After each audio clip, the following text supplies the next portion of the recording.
Vamos a ver, hermano, en esta noche algunos detalles del próximo naufragio. Esperemos avanzar lo que más se pueda. Así que vamos al 27 de Hechos y vamos a leer versículos 9 en adelante, alternado. Dice así la palabra: y habiendo pasado mucho tiempo y siendo ya peligrosa la navegación, por haber pasado ya el ayuno, Pablo, ¿qué hizo, hermano? Les amonestaba. Empezó a predicar, les empezó a exhortar, él que se va preso y pasaron un momento especial y se puso a predicarles. Y me da con el que sigue, por favor. Diciéndoles: varones, veo que la navegación va a ser con perjuicio y mucha pérdida, no solo del cargamento y de la nave, sino también de nuestras personas. Pero el centurión daba más crédito al piloto y al patrón de la nave que a lo que Pablo decía. 12, por favor. y siendo incómodo el puerto para invernar, la mayoría acordó zarpar también de allí, por si pudiese arribar a Fenice, puerto de Creta que mira al noroeste y sudeste, e invernar allí. Soplando una brisa del sur y pareciéndoles que ya tenían lo que deseaban, levaron anclas e iban costeando Creta. Siguiente, por favor. Pero no mucho después dio contra la nave un viento huracanado llamado Euroclidón. Ahora se llaman Vilma, ahora se llama Gilberto, tormentas se llaman así. Yo desde ahí les ponía el nombre. Y siendo arrebatada la nave y no pudiendo poner prueba al viento, nos abandonamos a él y nos dejamos llevar. Siguiente, por favor.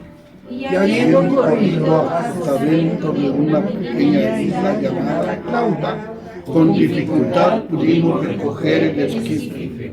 ¿Cómo se llamaba? Claudia. Ay, Dios guarda la hora.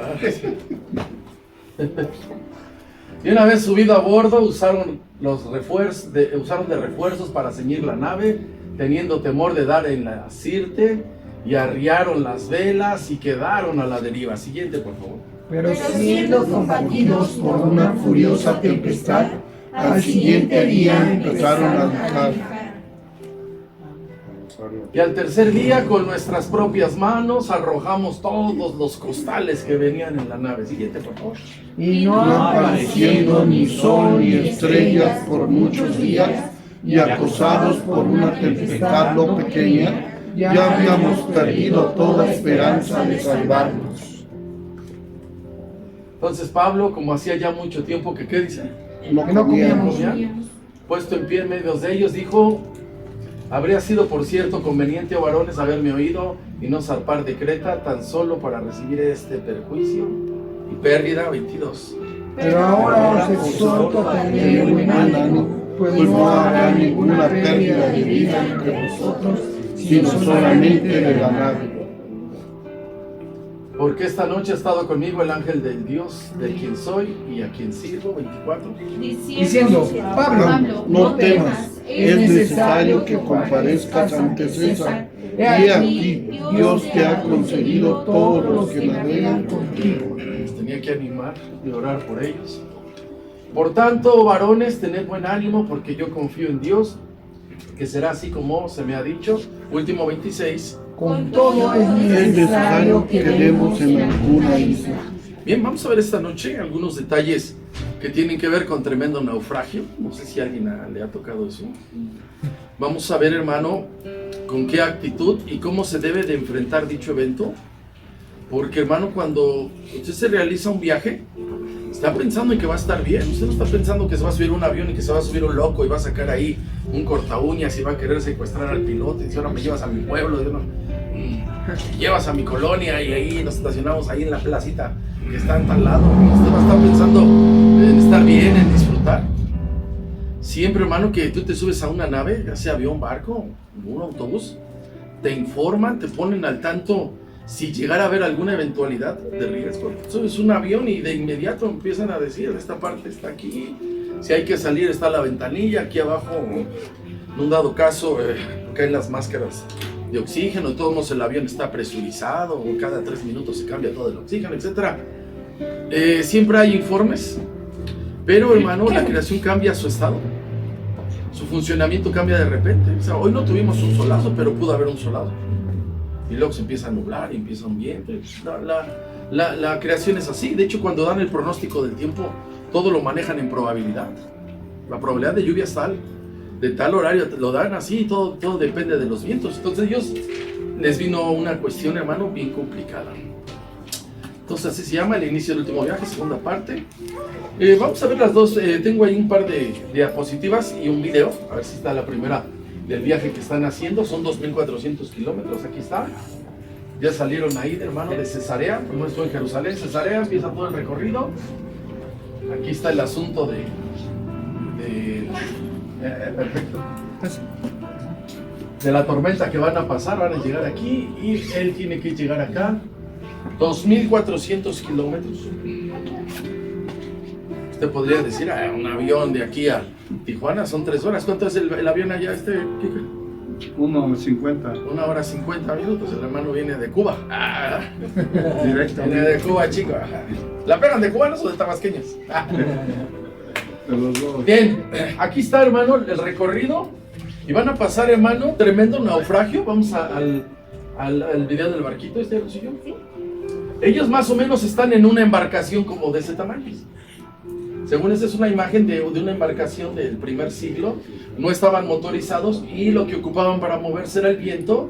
Y lo que ocupaban eran esas velas. Aquí se ven unas personas. Es algo aproximado a donde vamos ahorita a tratar de ver la tormenta que van a pasar. Ya está, ya ves que estás tomando fotos, pero ya está. No, regrésale, porque yo la dibujé, ahí está. Gracias. Eso. Muy bien, quiero que vea lo que es una tormenta, hermano, y va a ver que ese barco, así de que ven las luces, cámara y la silla. Vea lo que es una tormenta, hermano. Y es una embarcación grande.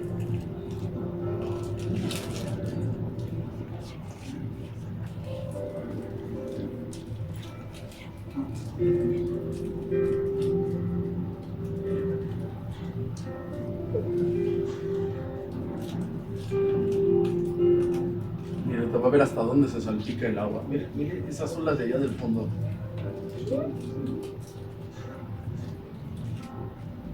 Y es una nave de las de buen tamaño.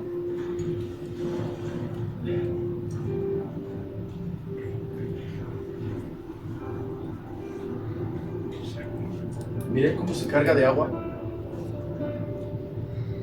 Entonces se imagina si alguien dice, se me cayó una moneda de 10 centavos por aquí, la vine a buscar, no me tardo, o se me cayó mi medallita. Usted se imagina ser parte de una tripulación de esas. Mire, ahí está, nada más un poquito, ¿verdad? Nomás lo que quería ver, lo que es una tormenta. ¿Alguien ha estado algún día en alta mar? Que no sea que yo fui a las pangas de Xochimilco y me echan quesadillas y cuando dimos vuelta en uno de esos canales para ir a la de las muñecas perdidas. Lo que es estar en mar abierto, le tienes un miedo al mar, le tenemos respeto, se llama miedo. Bien, vamos a versículos 10 al 12, vamos a empezar. Quería que viera y más de lo que es una tormenta, hermano. Por ahí había un transatlántico de esos que traen 15 plataformas, ¿cómo se inundó? Imagínense, 15 plataformas, traen sobre 7,000 pasajeros, una ciudad flotante y el mar los asusta. Dice así, está hablando el apóstol Pablo, dice así, diciéndoles varones, veo que la navegación va a ser con perjuicio y mucha pérdida, no solo del cargamento y de la nave, sino también de nuestras personas. Me ayuda con 11, por favor. Pero el centurión daba más crédito al piloto y al patrón de la nave que a lo que Pablo decía. Había que tomar una decisión, me imagino que empezaron algunos vientos y el apóstol Pablo dijo, hay que zarpar. Leo 12, dice, siendo incómodo el puerto para invernar la mayoría acordó zarpar también de allí por si pudiesen arribar a Fenice, puerto de Creta que mira al nordeste y al sudeste, e invernar allí. Venía el invierno y había que quedarse bien. Entonces, hermano, nos quedamos viendo la última vez que el apóstol Pablo tenía algunos conocimientos en cuanto a los viajes. ¿Vas identificando? ¿No se ha fijado que hay personas que ven medio raro el clima y sacan su paraguas y hasta su impermeable? Vas conociendo el tiempo. El apóstol Pablo sí tenía algún conocimiento porque viajaba, ese era el medio que él usaba, y él dice ahí en el versículo 10 que no zarparan. Y entonces, hermano, lejos de tener algún conocimiento de lo que es la navegación, aquí va a pasar algo bien importante, que él tenía una percepción espiritual que tú vas desarrollando. Muchas veces dices así porque usamos un lenguaje medio chafa. Presiento, dices así. Sí, chafa, no es lo mismo que digas percibo. Como que siento que les caigo gordo. Ya me di cuenta, bola de gacho, haciendo percibo a dónde, y dices a dónde captas la percepción. El apóstol Pablo tenía esa percepción. Entonces, cuando Dios dirige tu vida, empiezas a tomar decisiones. Y entonces una de esas es, cuando tú vas a tomar una decisión, algo que viene a tu vida es que estás en paz. Que la paz de Dios gobierne, hermano, y sobrepasa todo. ¿Qué dice? Entonces, tú empiezas a ver eso, tú llegas a un lugar donde estás y de repente dices, vámonos. ¿Por qué? Porque no te sientes en paz. Nada más hay que saberlo decir. Yo llegué a un lado y no me sentía bien, porque si no, en paz. O a veces sí la hay. ¿Cómo te sientes bien? Estás en paz, te das cuenta, empiezas a tener otra percepción espiritual. Llegas a una casa donde hay un montón de envidia y ni modo de que digas, aquí me voy a estacionar. Vámonos. Entonces ya vimos, hermano, más adelante vamos a ver el versículo, que el ángel de Dios en pleno naufragio, en plena tormenta, vino a alentarlo y lo vino a direccionar y le vino a decir que él tenía que ir con César porque él le va a predicar. Y entonces, hermano, vamos a ver cómo van a naufragar muchos días que hasta parece como que pierden la cuenta. No un rato, porque dices, vino una tormenta, unas horas, sino varios días, una tormenta de esas. Imagínense, hermano, ir a un lado, si te puedes salir de la nave rápido. Vamos a versículos 23 y 24.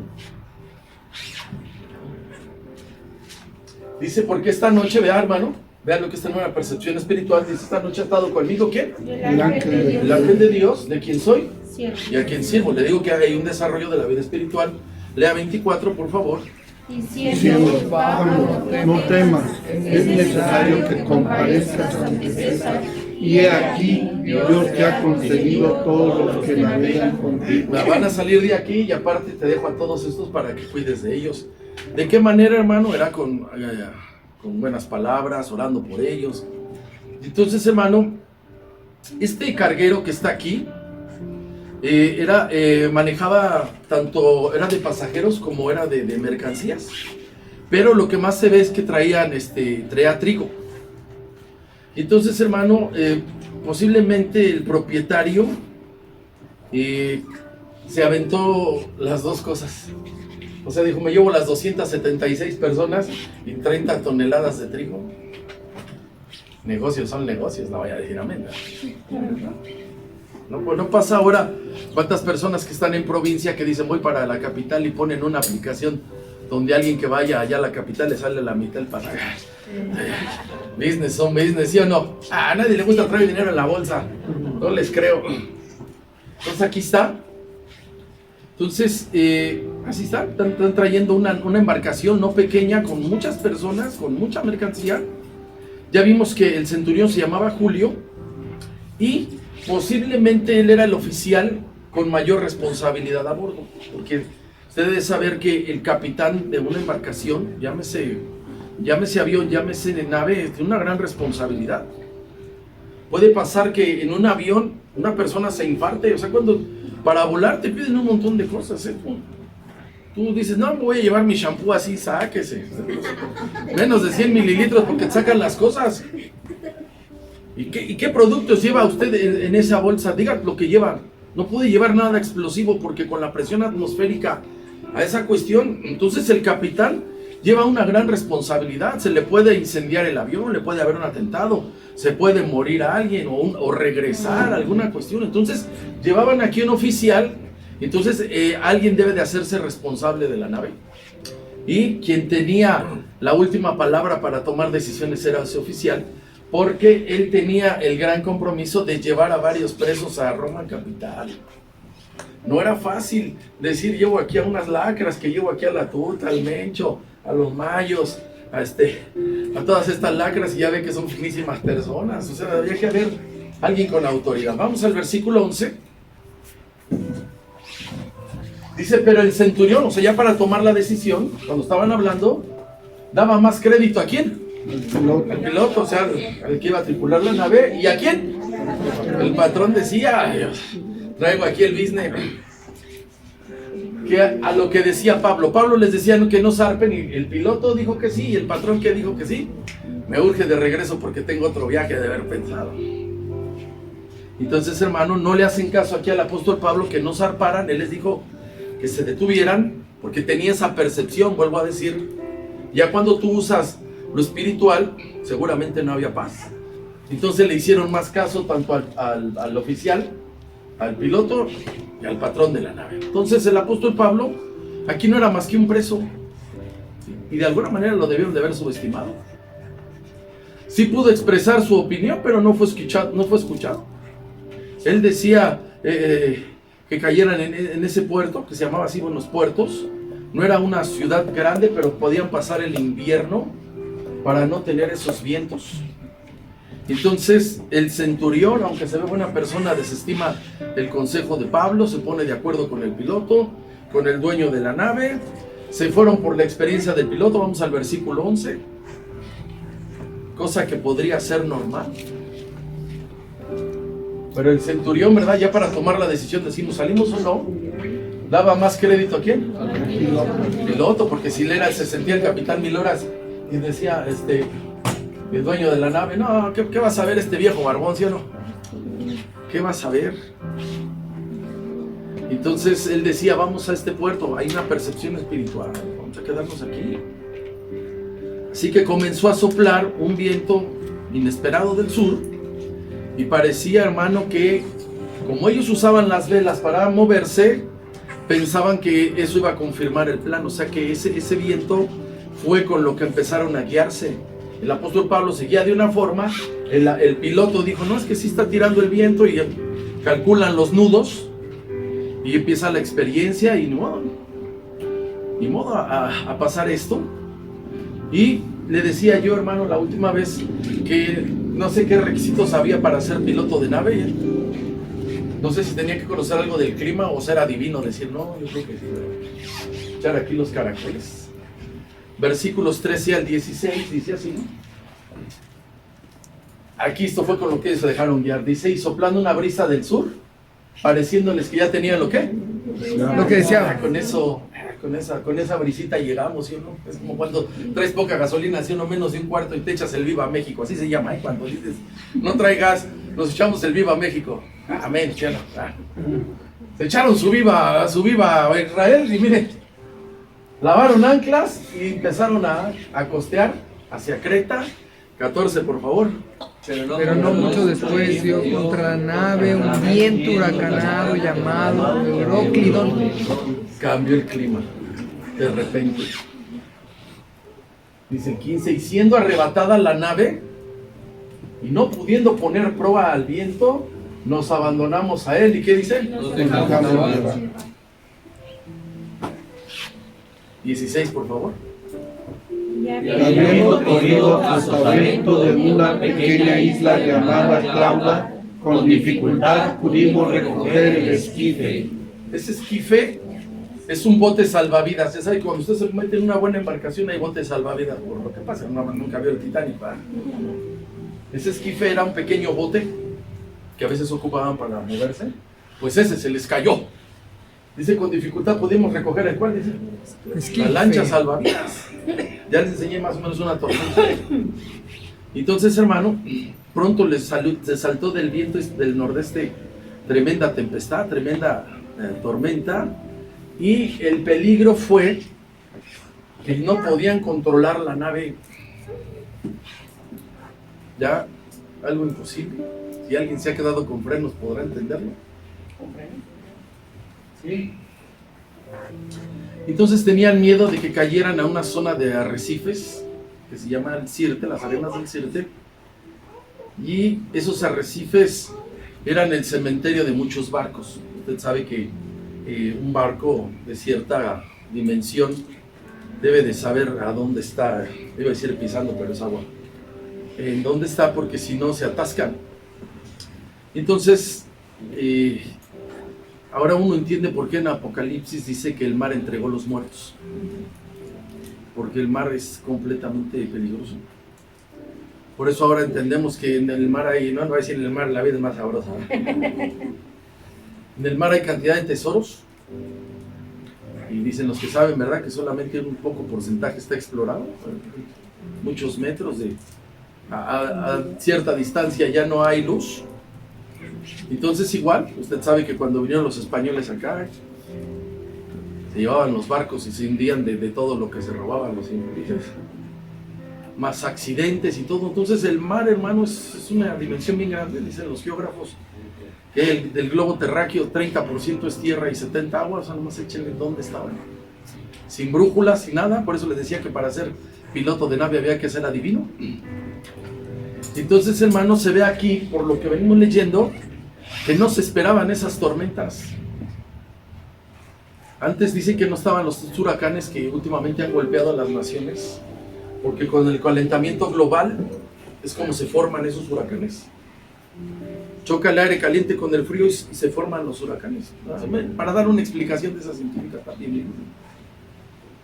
Entonces, imagínense para esas personas todos los límites para viajar, pues son día fácil las embarcaciones. No había Fester, sí había brea, ¿verdad? No hizo, pero no había tecnología para decir, ahora encontramos otro impermeabilizante mejor. Entonces aquí está que se les cayó el esquife, que es un pequeño bote. Ahí está ya, algo así. Esa parece una panda de sentimiento, pero bueno. Ese esquife es una pequeña embarcación. Entonces imagínense, con la tormenta se les cayó y lo recuperaron.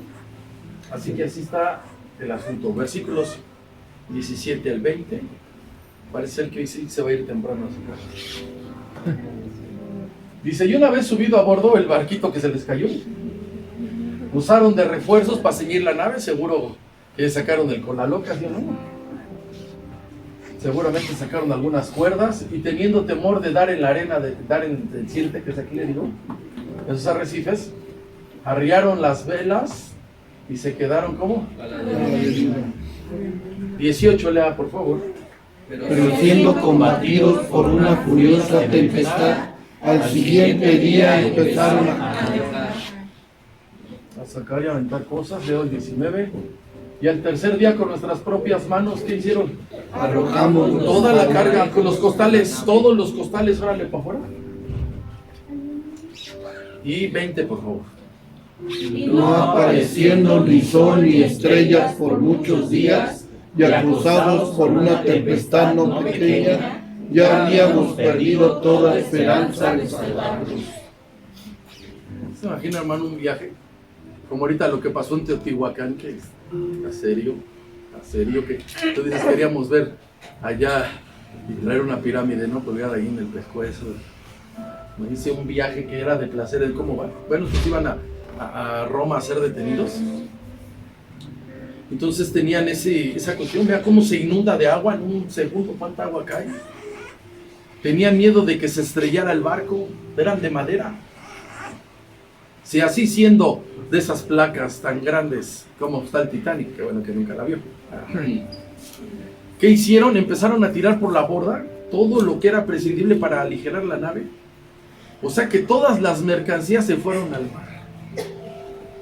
Por eso es que hay cosas que están debajo del mar, porque sí, me imagino que las joyas no, ¿verdad? Pero así que esta tormenta vino de un momento a otro, todo se puso de control. Y les sé explicar, hermano, que no soy un especialista en esto. Usted me dice, iba en un tráiler con freno de motor, lo entiendo, a 60, y le iba bajando y subiendo más o menos, pero en una embarcación no lo sé explicar, hermano, exactamente. Ya vimos los vientos más las olas. No puede estar una persona en la popa, en la proa no puede estar, porque en una de esas se sale o no se sale. Sí. ¿Cuántas personas cuando están borrachos se suben a los transatlánticos y se avientan?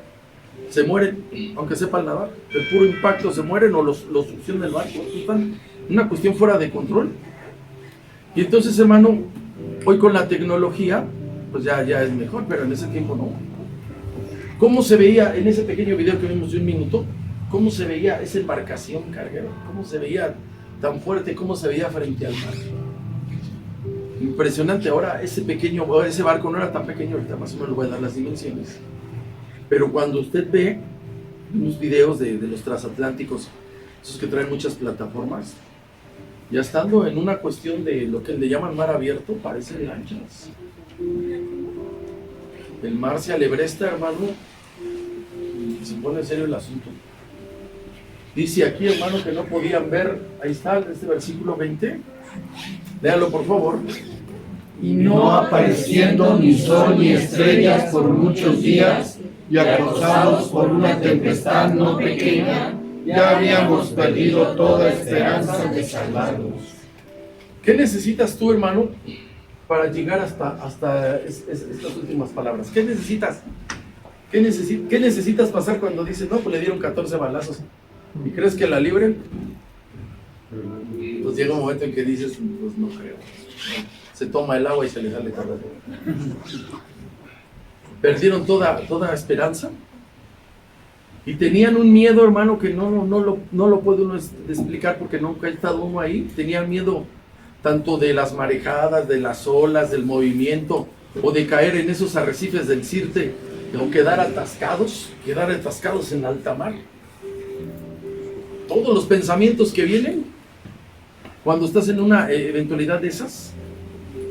Entonces, hermano, perdieron toda esperanza de sobrevivir por una tremenda tormenta marítima. Vamos a bajar a versículo 18.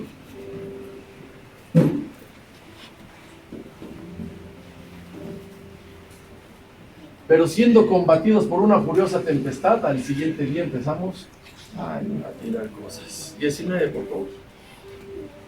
Y ese día con nuestras propias manos alzábamos los barcos a la nave. ¡Ni salvavidas! ¡Ni silla donde me iba a sentar en mi palapa! 20, lo leo otra vez, dice: y no apareciéndonos ni el sol ni las estrellas, no sabían si era día o noche. Por muchos días y acosados por una tempestad no pequeña, ya habíamos perdido toda la esperanza de salvarnos. Échenle un mensaje, llámenle a todos, pidan perdón, porque pónganse a cuentas con quien sea. Todo, ahora fíjese, hermano, todo lo que estaba pasando por trasladar presos a Roma y ser juzgados por el emperador César. Yo pregunto en esta noche, ¿qué pasaría en tu vida o en la mía después de estar 30 meses en la cárcel sin haber hecho nada, sin tener dinero, sin tener abogado? De ahorita estar montado en un barco con una tempestad de ese tamaño y hacer una valoración de una dificultad tras otra, y ahora decir, bueno, ya estuve preso y ahora voy a morir ahogado.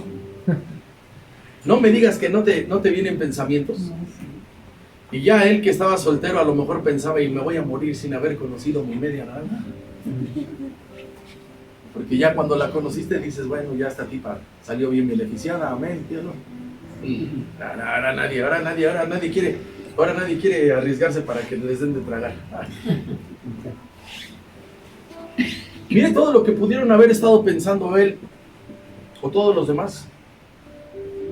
Entonces, en dado caso, el oficial que va ahí tenía la orden de que en una cuestión así podía matar a los presos por si intentaban escaparse. Imagínense ir pensando todo eso. No es fácil, hermano. No fue fácil, fueron días, se llama zozobra. Morir ahogado o morir atravesado por la espada del oficial. Así es. Y es, hermano, donde a veces sí entendemos, a veces no entendemos por qué Dios nos permite pasar por ciertas cosas. Entonces estamos viendo, hermano, ahí el inicio del último viaje. Vamos a versículos 21 al 26, porque no ha acabado esto. Todavía falta, hermano. Todavía falta que va a ser mordido por una serpiente. Bueno, dice entonces Pablo, como hacía ya mucho que ¿qué? No comíamos, puesto de pie en medio de ellos, dijo, habría sido, por cierto, les recomienda por conveniente, oh varones, haberme oído y no zarpar de Creta tan solo para recibir, dice, perjuicio y pérdida. 22, por favor, léalo. Pero ahora os exhorto a tener buen ánimo, pues no habrá ninguna pérdida de vida entre vosotros, sino solamente de la nave. Al patrón, ¿verdad? El seguro, vele llamando. Dice, porque esta noche ha estado conmigo el ángel del Dios, de quien soy, a quien sirvo. 24. Diciendo Pablo, no temas, es necesario que comparezcas ante César, y he aquí, Dios te ha concedido todos los que navegan contigo. Vean cómo es oportuno Dios. Están en medio de una cuestión de no hay información. Dice, no, van a pasar aquí, pero la meta es, a donde Dios lo quiere, es que le vaya y le predique. ¿A quién, hermano? César. César. Siga leyendo el otro 25. Por Tanto, tanto, oh varones, tened buen ánimo, porque yo confío en Dios que será así como se ha dicho. Último 26 dice, con todo es necesario que demos ¿qué? Vamos a rebotar ahí, sé que ya no haces esperar.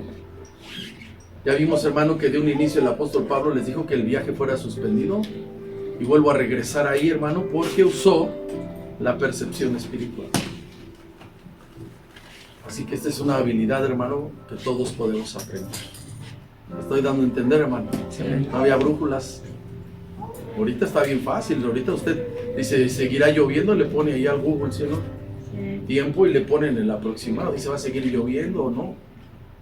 Entonces, se ve que el menosprecio que le hicieron fue por una sencilla razón. No iba como empresario, no iba como turista, iba como preso. Y entonces, pues imagínese ahorita, hermano, que llegara alguien de esas personas que les llaman indigentes y fuera a ver a Claudia y le dijera algunas recomendaciones del gobierno. ¿Usted cree que le van a hacer caso? ¿Cómo va a venir este barbudo a decir aquí, este mugroso? Denle un tonalla, no sé. Ahora nadie sabe lo que es esa bebida. ¿Cómo que va a saber más este barbón que nuestro capitán 1000 horas? Versículo 21, con tantos.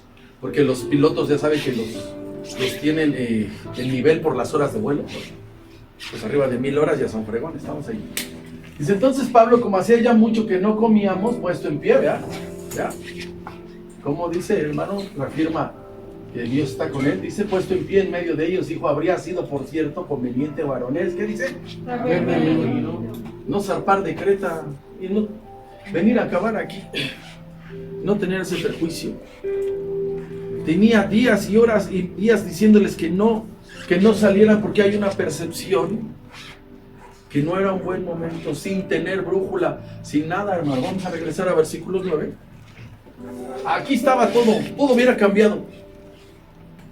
Todo hubiera cambiado. Aquí está el 9. Dice, ya habiendo pasado mucho tiempo, siendo ya peligrosa la navegación por haber pasado ya el ayuno, Pablo les estaba hablando. Lea el 10, por favor.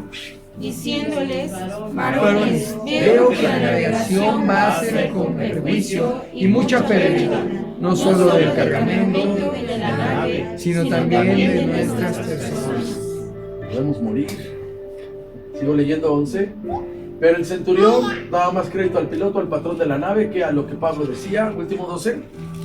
Y siendo incómodo el puerto para manejar, la mayoría acordó zarpar también de allí, por si pudiesen arribar a Fenice, puerto de Creta, que mira al nordeste y sudeste, en Granada. Ya llegaron a un lado y en vez de que dijeran, aquí nos quedamos en lo que pasa el invierno, que dijeron, no, nosotros le seguimos viajando. Y entonces sí quiero hablar aquí algo, hermano, de lo que es la percepción espiritual. Porque él está usando eso. No está usando el ciento, Acuérdense que decimos eso porque nos fallan las palabras. Entonces la percepción espiritual es algo que tú desarrollas. No me diga que usted no ha ido en un transporte y ve a alguien que se sube y dice, este ratero. ¿Nunca le ha pasado así? O peor, ¿verdad? Por una pareja y dice, te la está engañando. Ay, no. Ahorita lo voy a tratar de explicarle eso. No sé mucho, pero voy a tratar. Entonces, la percepción espiritual se desarrolla, tiene ojos y oídos de alto alcance, y vamos a ver al Señor Jesús cómo Él la usaba. Aquí el apóstol Pablo la está usando. Y vamos a Juan capítulo 1. Porque esto es algo, hermano, que está en el paquete que Dios da a la iglesia. Su palabra dice que Él nos ha dejado al Espíritu Santo, el cual nos recordará todas las cosas. Dice así, el Señor Jesús está empezando su ministerio y va a usar de esa percepción. Juan capítulo 1, versículo 43 al 51. Dice así, está el Señor escogiendo a los discípulos. Dice, el siguiente día quiso Jesús ir a Galilea y halló ¿a quién? A Felipe. ¿Qué le vio? No sabemos. ¿Pero qué le dijo? Solo. Sígueme. 44, por favor, lo lee. Felipe era de Bethsaida, la ciudad de Andrés y Pedro. Ahí va. Leo 45. Felipe halló a Natanael y le dijo, hemos hallado a aquel de quien escribió Moisés en la ley, así como los profetas, a Jesús, el hijo de José, de Nazaret. Siguiente, por favor. Natanael le dijo, de Nazaret Pues salir algo bueno. Le dijo Felipe, ven y ve. Ese Natanael le va a salir caro haber dicho esto. O sea, del agrícola oriental puede salir algo bueno, perfecto. ¿Sí o no? De Tepito puede salir algo. No están creyendo que de Nazaret salga algo bueno. Y van a ver ahorita al Señor cómo lo para de cabeza. 47, lo lee, por favor, dijo. Cuando Jesús vio a Natanael que se le acercaba, dijo de él, he aquí un verdadero israelita, en quien no hay Él engaño. dijo lo que pensaba, me está diciendo, él dijo lo que creía. Le dijo así el Señor, aquí está. Así son los israelitas de sinceros, ¿sí o no? Así, derecha la flecha al pecho, dice o no. Y dice, dijo Natanael, vea la percepción que usó el Señor, dice, ¿de dónde me conoces? Respondió el Señor, ¿qué crees? Dice, Jesús le dijo, antes que Felipe te llamara, ¿a dónde estaba Natanael? Debajo de la higuera. Vean la percepción que usó el Señor, nomás para darle lo que es la palabra de ciencia y cómo lo dejan, para que no anden diciendo que de Nazaret no sale nada bueno. 49, lo lee, por favor. Respondió Natanael y le dijo, Rabí, tú eres el Hijo de Dios, tú eres el Rey de Primero había dicho que de allá no salía nuevo, ya mira, ya lo reconoce. Sí. ¿Por qué? Porque el Señor usó de ese nivel de percepción. Leo 50, dice, respondió Jesús y le dijo, ay, porque te dije que te vi debajo de la higuera, ¿crees? ¿Qué le dice, hermano? Cosas mayores que estas verás. Porque el Señor usaba, se movía en ese nivel. Último 51, lo lee, por favor. Y le dijo, de cierto os digo, de aquí en adelante veréis el cielo abierto y a los ángeles de Dios que suben y descienden sobre el Hijo del Hombre. Así está, nada más es un ejemplo, porque hay muchos. Hay muchos donde el Señor usa esa percepción espiritual. Dice el versículo 22, y aquí está el apóstol Pablo, un hombre espiritual, aunque está siendo detenido. Ese hermano, esto es un ejercicio, quiero que lo sepan. Dice el 22, después de todo lo que ya había pasado, dice, pero los exhorto a tener buen ánimo, pues no habrá ninguna pérdida de vida entre vosotros, sino solamente de la nada. esto ya lo comprobaremos. Nadie se muere, nada más ellos llegaron nadando a una isla, o sea, llegaron con su tabla de surf, no precisamente, dígame una marca de la escuela, ¿verdad? Llegaron cada quien con su tabla porque la nave se deshizo. Entonces, hermano, esto es algo que uno puede aprender y desarrollar. La percepción espiritual es algo, hermano, que está abierto. Yo le voy a decir algo. Los textos, para yo sacar los textos, yo ocupo esa cuestión. O sea, para buscar los textos de la Biblia, yo tengo que usar eso. O sea, yo no traigo un libro de texto, sino yo voy estudiando y viene el texto. ¿Está ahí, hermano? Ay. Si no, ¿qué caso tiene que yo nomás se lo platique? Así es, para armar un mensaje. A mí me dijo así un hermano, se le da el texto, porque se usa esto. Por eso cuando están las competencias, me los frego, diga que puedo continuar. Ahora fíjese lo que le voy a decir. ¿Qué me llama la atención? Me llama la atención el nivel de gozo que portaba el apóstol Pablo. El ánimo está en el alma y el gozo está en el espíritu. Mire, hermano, Todos nosotros sabemos lo que es traer una angustia. Tú vas al médico y te manda a hacer estudios. No creo que tú llegues y digas así como alguien dice, voy a derrotar todo esto, nunca. Porque me he sentido así, así, así. Entonces, con una angustia menor ya traes la cara de como si fuera perdiendo tu equipo, pero la final 4-0. ¿Cuántas veces con una angustia menor te encierras? Estás en tu cuarto encerrado, o andas en tu casa ahí, todo introvertido y callado. Y estás pensativo, ¿verdad? No quieres decir nada, pero estás... ¿Todo bien? ¿Todo bien? ¿Tienes miedo? No tengo miedo. ¿Cómo dice el Chapulín? No me miedo. A veces andas tirando mocos por todos lados, estás chillando solo. Con una angustia menor. El apóstol Pablo tiene un ánimo y un gozo bien especial. ¿Me está dando a entender? Ahora fíjese lo que le voy a decir. Dice que ya habían perdido la cabeza, o sea, ya habían perdido toda la esperanza. Cuando no tienes cabeza, tú te das cuenta cuando tienes cabeza. Cuando te dan una noticia bien grande, como alguien que te hablan y te dicen, oye, pasó esto a este familiar, y te viene el shock, o sea, te perdimos. Todos habían perdido la cabeza, todos habían perdido la esperanza. Y el apóstol Pablo trae tremendo ánimo. ¿Y sabe qué deja ver aquí? La confianza que tiene. Pero ahora les exhorto a tener, ¿qué dice? No va a perder ninguna pérdida de vida entre nosotros, sino solamente, ¿qué dice? Entonces aquí hay algo importante. El apóstol Pablo empieza a decir quién era, quién hacía así que los charoleos. ¿Sí sabe lo que es eso? ¿No ha visto a alguien que dice, no, me agarró la patrulla, ¿qué hiciste? No, pues que le enseñé quién era. El apóstol Pablo los tuvo que charolear. Versículos 23 y 24. Está diciendo a qué se dedica y por eso es que trae esa cuestión así alta. Esta noche ha estado conmigo el ángel de Dios, de quien soy y qué dice, estoy a sus órdenes. Yo le trabajo a Dios. 24 lo lee, por favor.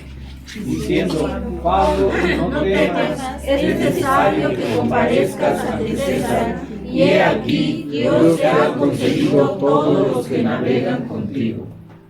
Yo te los encargo para que no se vaya uno a suicidar, no se vaya uno a lastimar, no se vaya uno a desanimar de mí. Entonces les comparte quién vino, les dijo que era el mensajero de Dios. Entonces aquí está lo que les quiero tratar de decir, porque esto, hermano, te debe de servir, porque un día te puede pasar algo. Hubo un incendio en la madrugada ahí en la Merced. Sí. No se ve tan escandaloso, pero yo veo que sí.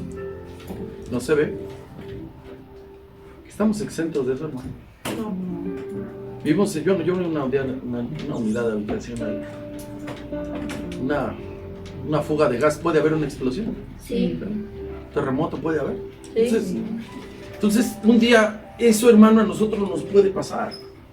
Entonces la palabra dice que el espiritual, o sea, el hombre espiritual, conoce y discierne todas las cosas, y eso es lo que está haciendo el apóstol Pablo. Dice, mira, todo esto ya les dije que no lo hiciéramos, ya lo hicimos ahora. Dios dice esto, está usando, hermano, en un nivel alto de su espíritu, porque es donde Dios se va. Mejor que el domingo. Primera carta a los Corintios, capítulo 2. Porque hay personas que de la nada se quieren cortar las venas. Dice, se quiere cortar las venas con una galleta María haciendo. Se quería asesinar con una salchicha. Primera carta a los Corintios, capítulo 2, versículo 10. Esto, hermano, es algo que tú debes de aprender a desarrollar, porque está en tu espíritu.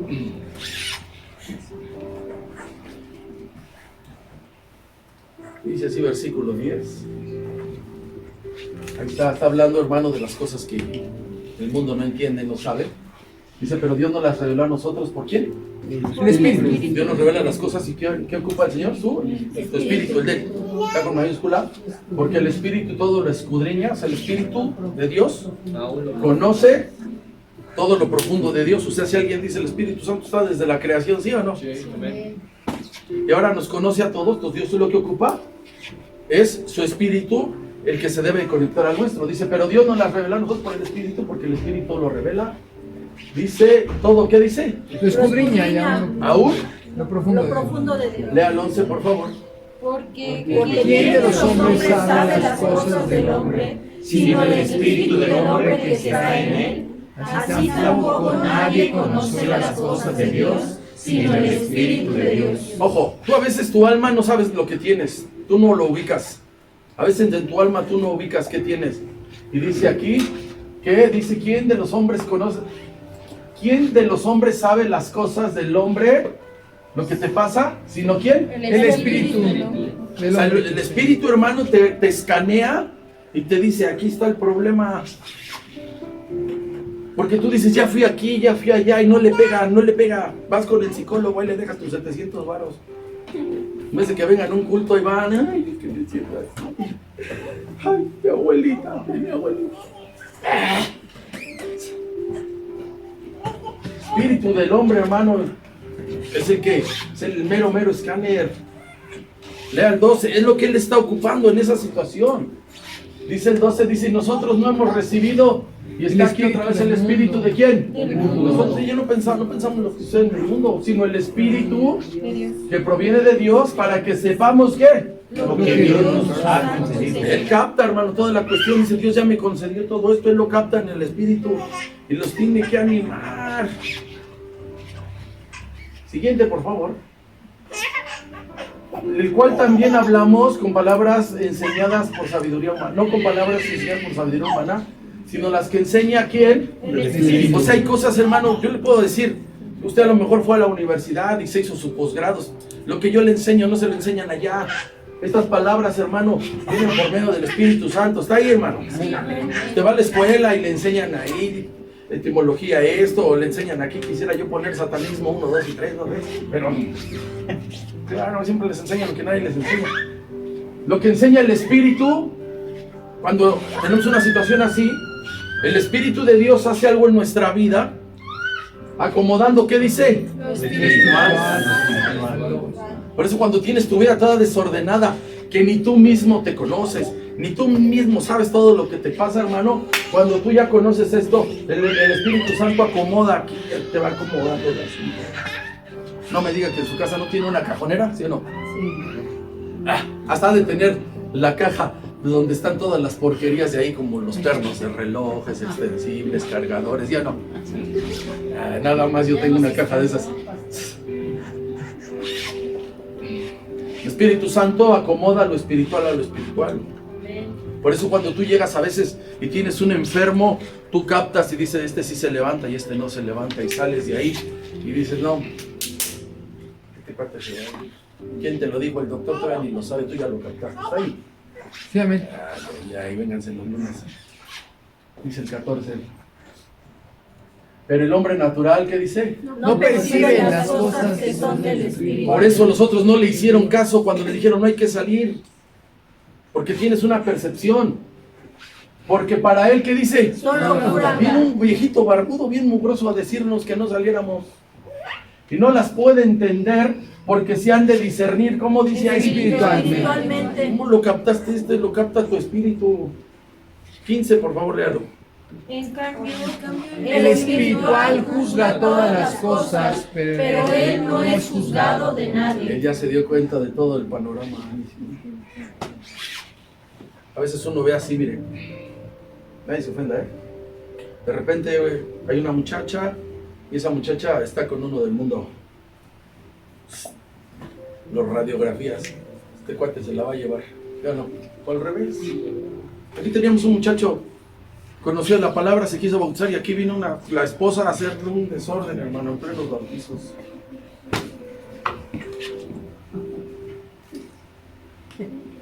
Agarren esta vieja loca. En serio, ¿eh? En serio. O sea, tú empiezas a captar. Aquí estaba otra, igual estaba de pleito con el marido, como quiera andaba de aquí para allá. Ya me puse aquí. ¿Sabe qué hizo? Le subió a toda la mezcladora para reventar las bocinas. El espiritual juzga, ¿qué dice? todas las No cosas. es juzgado de nadie. 16 dice así. Porque ¿quién conoció la mente del Señor? ¿Quién lo instruirá? Mas nosotros tenemos, ¿qué dice? La mente del Cristo. Pero tienes que desarrollarlo. Y aquí está la cuestión. Es un ejercicio, es ejercitar tu espíritu todos los días. No te cansas, practicas todos los días. Es más, fíjese lo que le voy a decir, hermano. Es tan grande esto que a veces ni lo puedes controlar.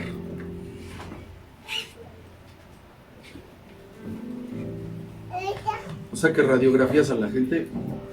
Todavía no ha dicho nada, ya lo radiografiaste. Sigue ahí. Ay. Segundo libro de Reyes, capítulo 8. Vamos a ver.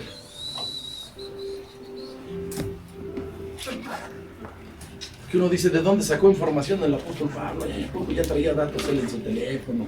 Empezó a ver aquí qué decían los de la NASA y todo. Segundo libro de Reyes, capítulo 8. No sé si andamos por ahí. Ahí te aguantas, buscas otra aplicación.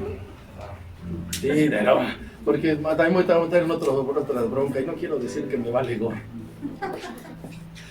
Segundo de Reyes 8, versículos 7 al 15. Vea, hermano, cómo es la percepción espiritual. Eliseo ya está viejito. Y lo fueron a consultar de Siria, imagínense, de Siria. Fueron a consultar profeta desde Siria a Israel.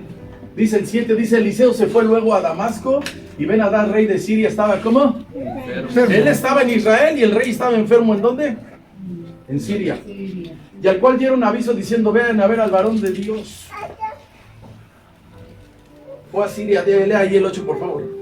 Y el rey le dijo a Hazael, toma en tu mano un presente y ve a recibir al varón de Dios y consulta por él a Jehová diciendo, ¿sanaré de esta enfermedad? Mandaron a uno para que nada más preguntara si se le iba a levantar de esa enfermedad. Le da 9 y dice así. Y tomó pues Hazael en su mano un presente, vea que lo que le iba al profeta, entre los bienes de Damasco. ¿Qué dice ahí? 40 ¿qué? Camellos. En ese tiempo, hermano, para que se entienda, el burro era un auto, la mula era otro, el caballo, y el camello era como ahorita decir, trae un Mercedes, trae un BMW con quemacocos. ¿Cuántos carros le llevaron? 40 carros. Cargados. Y fue a su encuentro y llegándose se puso delante de él y dijo, tu hijo Ben-Hadad, rey de Siria, me ha enviado a ti diciendo, sanaré de esta enfermedad. Le está preguntando una cosa, lea el 10 por favor. Y Eliseo le dijo, ven, dile, seguramente sanarás. Sin embargo, Jehová me ha mostrado que él morirá ciertamente. Se va a levantar, pero de todos modos se va, ¿qué dice? A morir. Sigo leyendo. Y el varón de Dios, aquí está la radiografiada que le echa al que mandaron, al mensajero. Le miró fijamente y lo vio hasta, ¿qué dice? ¿Se entiende el asunto? Sí. O sea, tú ves una persona y vas cuando ve a uno mal a una mujer, ¿verdad? Hasta que uno vio onda haciendo. Nadie sabe eso. Lo vio y lo hizo, ¿qué, hermano? Ruborizarse. ¿Qué me ve este viejo, sí o no? No, tengo monos en la cara. ¿Y luego qué hizo el profeta? Lloró. Siga leyendo, por favor. Entonces le dijo a Hazael, ¿por qué llora mi señor? Y él respondió, porque sé mal que harás a los hijos de Israel, a sus fortalezas pegarás fuego, a sus jóvenes matarás a espada, y estrellarás a sus niños, y abrirás el vientre de sus mujeres que estén encintas. Nada más lo vio, no preguntó nada de él y dice, ya lo investigué. Más de verlo, vio lo que él iba a hacer. Eso es una percepción espiritual. Sigo leyendo, dice así. Dice, y Hazael dijo, pues que tu siervo es perro, para que haga tan grandes cosas. Y él respondió, Eliseo, Dios, dice, me lo ha mostrado que tú serás, ¿qué dice? Ni él sabía. 14 lo leo, dice, Hazael se fue y vino a su señor y le dijo, el cual le dijo, ¿qué te ha dicho Eliseo? Y él respondió, me dijo que seguramente usted sanarás. Y mire qué pasa en el 15, para que vea cómo se cumple lo que es un profeta y no fallar los 15, por favor. El día siguiente tomó un paño y lo metió en agua y lo puso sobre el rostro de Ben-Hadad y murió y reinó Hazael en su lugar. ¿Qué usó Eliseo, hermano? Su espíritu. Se llama percepción espiritual. Si usted vuelve a decir, yo siento, Yo como que presiento que es cuando como que se oye mejor. Ya lo radiografía y lo encuerecio. Téngase los niños. Versículos 25 y 26. Dice así. De Hechos. Ahí está. Aquí está usando lo mismo. Por tanto, varones, tened buen ánimo, porque yo confío en Dios que será así como que dice. ¿Cómo me ha Ya dio la palabra, nos vamos a salvar, vamos a rebotar en una isla. 26, lo lee, por favor. Con todo lo necesario que debemos en alguna isla. Vean, ¿qué está diciendo? Vamos a acabar ahí. Y de veras van a bajar con tablas, pero no las de surf, no se destroza la nave. Van a esquiar, ¿no? Ya estaba la nave, hermano, en una situación desesperada, estaba fuera de control. Los cargueros de ese tiempo, ya le enseñé, no eran pequeños. Este edificio de la entrada al fondo son 25 metros. Entonces creen que esas naves tenían sobre 50, o sea, el doble. Tenían de alto 12 metros. Aquí el edificio tiene del suelo arriba 10. Y tenían, hermano, sobre 12 metros de ancho. Aquí son 8 más 4 de allá, o sea, no era la nave pequeña. Pero sabe, hermano, que ya vimos que en lo que es una tempestad de mar abierto, esas naves eran de madera. Si las que son, hermano, de esas de placas de acero, los mueve el mar, aunque traigan miles de toneladas, los mueve. Entonces, a donde se pararan, ya sea en la proa o en la popa, cualquiera de las dos áreas, te puedes salir. Esas naves, hermano, en ese tiempo, vamos a ponerle a Rosito que nos regrese ahí el barco, que está ahí. No traían, en el primer siglo, se cree que no traían un timón como tal. Entonces, hermano, ¿cuál cree usted que sea lo de adelante esto? ¿Cuál cree? Pregunto, ¿del lado derecho? Ok, ahí donde está el láser. Entonces siempre el timón se cree que estaba por aquí. En ese tiempo no había timón. Y en la parte de adelante había como unas paletas, o sea, unas tablas que eran con lo que se dirigían los barcos, junto con las velas. Entonces, hermano, así era como ellos se movían. No sé si usted sepa, ¿algún día ha manejado usted o ha operado una lancha? Aunque sea, hay que ir a cotorrearla. sí. Sí, ya van a decir ahorita que no, pero una panquita ahí sí ha visto, sí sabe que para dar vuelta a la derecha tienes que girar a la izquierda. O sea, tú vas para acá, tienes que girar así. Entonces, para que no se confunda, saque la lengua así. Es diferente tripular una nave de esas. Entonces aquí en el siglo I era adelante y ahora, hermano, en este tiempo atrás es donde se dirigen esas naves. Entonces, si ahorita es difícil tripular una nave de esas, o sea, no voy a pensar que cuando llegan los cargueros, esos grandes transatlánticos, o los que traen petróleo, y que dicen, te toca estacionarlo, darle la vuelta, no voy a pensar que es una maniobra fácil. O sea, así está. Entonces, hermano, así eran esas embarcaciones. No se podía navegar si el viento estaba en contra. Si el viento estaba en contra, los aventaba a otra parte del mundo. Y así estaban esas naves de ese tipo.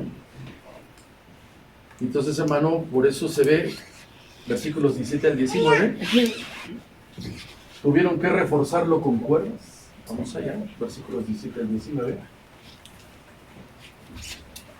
17, ¿no? Dice, una vez subido a bordo, se les cayó, ¿cuál es el botecito? Usaron de cuerdas para reforzar y seguir la nave, y teniendo temor de dar en un arrecife, arriaron las velas y quedaron, ¿cómo? A la deriva. 18, por favor. Pero Siendo combatidos por una furiosa tempestad, al siguiente día empezaron a alejar. Orientar las cosas. Así que fíjese, hermano, cómo estaba el daño. Entonces, hermano, fíjese que qué peligro estaban. Y sabe que algo sorprendente, hermano, que yo veo aquí, que el apóstol Pablo comienza a tomar las decisiones como si fuera el capitán del barco. Vuelvo a decir que un capitán es un oficial. No sé si ha visto que ellos están uniformados traen su gorro, ya es igual el piloto aviador está informado, nada de que pasó con su bermuda al baño, enseñando sus miserias, ¿no? Están bien, porque son una autoridad. Entonces el apóstol Pablo va a tomar el control de ser la autoridad del barco, pero le voy a